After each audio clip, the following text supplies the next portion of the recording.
بسم اللہ الرحمن الرحیم۔ محترم ناظرین، السلام علیکم ورحمۃ اللہ وبرکاتہ۔ ناظرین، اس چھوٹی سی ویڈیو میں ہم آپ کو ایک بہت ہی اہم سوال جو کہ بار بار پوچھا جاتا ہے اور واقعی ہی یہ ایک ایسا سوال ہے جو کئی لوگوں کے ذہنوں میں آتا ہے قربانی کے حوالے سے، کہ جن پیسوں کی، جس رقم کی ہم قربانی خرید کر ذبح کرتے ہیں، اللہ کے راستے میں قربان کرتے ہیں، چاہے وہ بکرا ہو یا بڑا حصہ ڈالتے ہیں 20-25 ہزار کا، تو سوال یہ ہے کیا اس رقم کی بجائے، اس قربانی کی بجائے وہ رقم جو ہے غریبوں کو، بیواؤں کو، یتیموں کو، مسکینوں کو دے سکتے ہیں؟ قربانی نہ کی جائے، قربانی کی وہی رقم غریبوں میں تقسیم کر دی جائے؟ اکثر یہ سوال لوگ پوچھتے ہیں، ذہنوں میں آتا ہے، اور واقعی ہی ایک ایسا سوال ہے۔ حالات کے پیش نظر بے شمار ایسے لوگ ہیں، غریب، مسکین اور بیوائیں، یتیم بچے، ان کی کفالت کی جائے، ان کی داد رسی کی جائے، اور بجائے قربانی کرنے کے وہ رقم ان کو دے دی جائے، ان پہ خرچ کی جائے۔ تو آج کے اس سیشن میں اس سوال کا قرآن و حدیث کی روشنی میں انشاءاللہ جواب دیا جائے گا۔ آخر تک ویڈیو کو دیکھیں۔ دراصل یہ جو قربانی ہے، سال کے بعد جو ہم سنت ابراہیمی ادا کرتے ہیں، حقیقت میں یہ عبادت ہے۔ جس طرح نماز عبادت ہے، روزہ عبادت ہے، حج عبادت ہے، اسی طرح یہ قربانی بھی عبادت ہے، اور بہت عظیم الشان، بڑی ہی اللہ کے ہاں پسندیدہ اور محبوب عبادت ہے۔ تو جب بھی عبادت کی جاتی ہے، عبادت ہوتی ہے، تو شیطان ہمیشہ روکتا ہے عبادت سے۔ شیطان نہیں چاہتا کہ اللہ کی عبادت ہو۔ شیطان حتی الامکان کوشش کرتا ہے کہ عبادت سے انسان کو کسی نہ کسی طریقے سے روکا جائے۔ تو اس لیے قربانی کو مد نظر رکھتے ہوئے چند اہم اور ضروری باتیں ذہن میں رکھنا بہت ضروری ہے، کہ یہ قربانی جو ہم سال کے بعد 10 ذی الحج کو کرتے ہیں، جانوروں کے گلے پہ چھری چلاتے ہیں، یہ اتنا عظیم الشان عمل ہے، اتنا اللہ کے ہاں محبوب اور پسندیدہ عمل ہے۔ اللہ کے پاک پیغمبر جناب محمد الرسول اللہ صلی اللہ علیہ وسلم نے فرمایا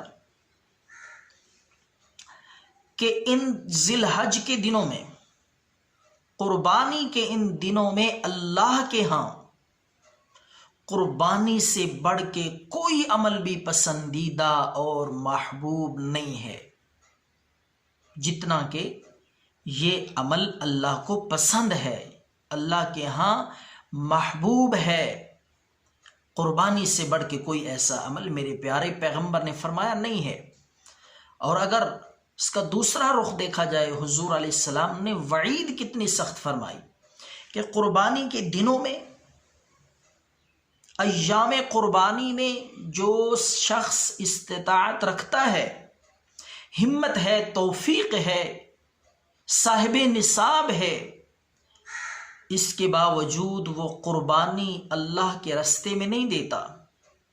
قربانی نہیں کرتا، تو آپ نے فرمایا وہ ہماری عیدگاہ کے قریب بھی نہ آئے۔ کتنی ناراضگی کا اظہار فرمایا۔ تو حضور علیہ السلام کے ان ارشادات اور قرآن مجید کی آیات کی روشنی میں اگر دیکھا جائے، اور ویسے بھی یہ قربانی کوئی نیا عمل نہیں ہے، کوئی ایسا عمل نہیں جو صرف اس امت محمد الرسول اللہ کے ذمہ لگایا گیا ہے، بلکہ جب سے سلسلہ انسانی کا اس کائنات میں آغاز ہوا، پہلے انسان ابو البشر مسجود ملائکہ جناب سیدنا آدم علیہ السلام اس دنیا میں تشریف لائے، اسی دن سے قربانی کا بھی آغاز ہو گیا۔ حضرت آدم کے زمانے اور حضرت آدم کے دور سے یہ سلسلہ جاری ہے، لیکن انداز، طریقہ کار بدلتا رہا، قوموں کے مزاج کے مطابق اللہ رب العالمین اپنی حکمت کے مطابق اس کا انداز اور طریقہ مختلف قوموں کے حالات کے پیش نظر یہ بدلتے رہے، اور اس امت پہ اللہ نے بہت بڑا فضل فرمایا، بہت بڑا احسان فرمایا کہ خود ہی ہم جانور خرید کے ذبح کر کے خود ہی کھاتے ہیں، ورنہ پہلی امتوں کو اگر دیکھا جائے ان کا یہ انداز نہیں تھا، ان کا یہ طریقہ کار نہیں تھا قربانی کرنے کا۔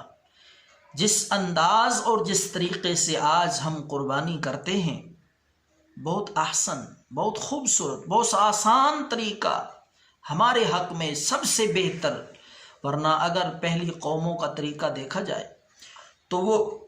جو چیز بھی اللہ کے راستے میں قربان کرتے، صدقہ خیرات کرتے، جانور ذبح کرتے، تو وہ چیز یا وہ قربانی ذبح کر کے کسی اونچی جگہ پہ، کسی بلند پہاڑ پہ رکھ کے آ جاتے۔ یہ ان کے لیے حکم تھا، ان کا طریقہ تھا قربانی کرنے کا۔ اور آسمان سے کوئی آگ آتی تو وہ اس کو جلا کے ختم کر دیتی۔ یہ نشانی اور علامت تھی اس قربانی کے قبول ہونے کی۔ گویا جس شخص کی وہ صدقے والی چیز، وہ قربانی والا جانور یا چیز وہ غائب ہو جاتی، جل جاتی، تو علامت اور نشانی کے طور پہ یہ سمجھا جاتا کہ اس شخص کی قربانی اللہ کی بارگاہ میں قبول ہو گئی۔ لیکن اس امت پہ اللہ نے خاص فضل اور انعام فرمایا، بجائے کسی بلند جگہ پہ، پہاڑی پہ رکھ کے آ جانے کے، بجائے کسی اور طریقے کے، اللہ نے فرمایا خود ہی ذبح کرو، خود ہی استعمال کرو، کھاؤ اور پیو، اللہ کی نعمتوں کا شکر ادا کرو۔ تو بات یہ کر رہا تھا کہ یہ سوال اکثر ذہنوں میں آتا ہے کہ یہ قربانی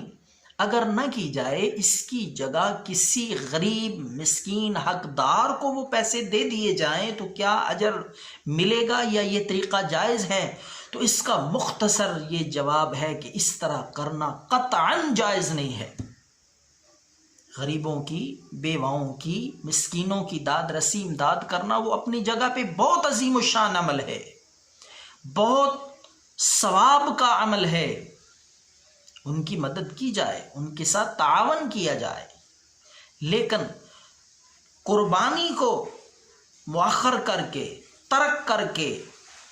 انہی پیسوں اور وہی رقم غریبوں میں تقسیم کرنا، غریبوں کو دینا اور یہ سمجھنا کہ میں نے قربانی کا بھی حق ادا کر دیا ہے اور وہی اجر مجھے ملے گا، نہ، قطعاً نہیں۔ ایک آدمی اگر 25,000 کا بکرا یا 25,000 روپیہ قربانی کے لیے کسی بڑے جانور میں حصہ ڈالتا ہے، جو اس 25,000 روپے کی قربانی دینے والے کو اجر اور ثواب ملے گا، اس کے مقابلے میں ایک شخص 25 لاکھ روپے اللہ کے راستے میں غریبوں میں، مسکینوں میں، بیواؤں میں، یتیموں میں تقسیم کرتا ہے، وہ 25 لاکھ روپیہ خرچ کرنا بھی اس 25,000 کا مقابلہ نہیں کر سکتا۔ اتنا اونچا، اتنا عظیم الشان عمل ہے قربانی، اور اتنا اہم اور لازم یہ فریضہ ہے ادا کرنا کہ 25 لاکھ بھی ادا کر دے، 25 لاکھ بھی خرچ کر دے، تو یہ جو واجب اور لازم اور ذمہ داری اس مسلمان پہ عائد ہوتی ہے، یہ اس سے سرخرو نہیں ہو سکے گا، اس کی ادائیگی نہیں ہو سکے گی۔ یہ فرض اور واجب اس کے سر پہ، یہ ذمہ داری اور اللہ کی طرف سے یہ حکم جو اس پہ لازم ہے، لاگو ہے، وہ اس پہ برقرار رہے گا، اس سے نہیں بچ سکے گا۔ چنانچہ پتہ یہ چلا کہ قربانی کرنا اپنی جگہ پہ اتنا اہم اور لازمی امر ہے کہ اس کے بدلے میں بندہ لاکھوں نہیں کروڑوں روپے خرچ کر دے تو قربانی کا ثواب بندے کو نہیں مل سکتا۔ اسی لیے تو میرے پیارے پیغمبر نے فرمایا کہ ان دنوں میں اللہ کے ہاں سب سے محبوب، پسندیدہ ترین عمل وہ قربانی کرنا ہے۔ اور آپ نے فرمایا کہ قربانی کے اس جانور کے جسم اور بدن پہ جتنے بال ہوتے ہیں، جو کہ گنے نہیں جا سکتے، لا تعداد، ان گنت۔ اور یہ کنایا ہے، یہ ایک فرضی مثال میرے پیارے پیغمبر نے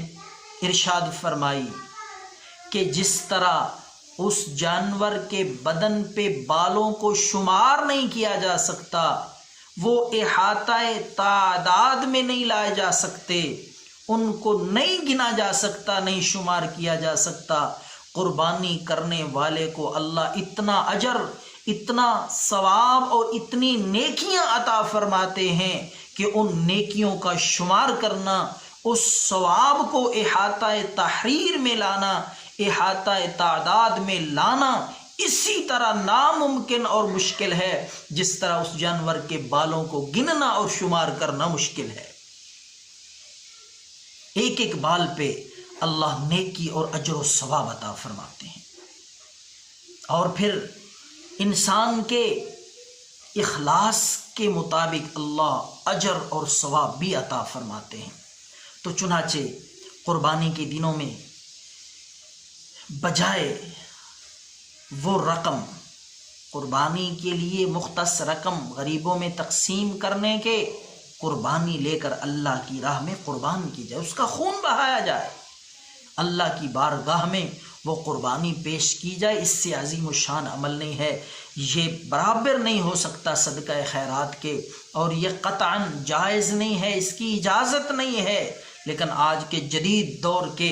وہ سیکولر طبقہ یہ چاہتے ہیں کہ اس عظیم الشان عمل اور ثواب سے لوگوں کو محروم کیا جائے۔ ایک خاص طبقہ اس طرح کے شکوک و شبہات ذہنوں میں ڈالتا ہے کہ قربانی کی جگہ قربانی کے وہ پیسے ان کو غریبوں میں تقسیم کیا جائے، یہ قطعاً ناجائز ہے، اس کی گنجائش شریعت مطہرہ میں نہیں ہے۔ اللہ عمل کی توفیق عطا